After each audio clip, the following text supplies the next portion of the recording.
चले जी भाई अस्सलाम वालेकुम।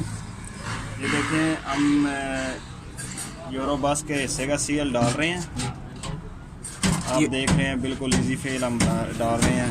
यूरो बस। हाँ, अलग कीफ नहीं है हमारे पास, तो हमने बोतल को इस तरीके से काटा है। सीएल आराम से डाल। कितने लीटर सीएल डलता है इसमें? 8 लीटर। 8 लीटर। और क्या कहना चाहेंगे जी? आप हमारे चैनल को सब्सक्राइब करें और हमें लाइक करें ताकि हम आपको अच्छी से अच्छी वीडियो दोबारा दे सकें।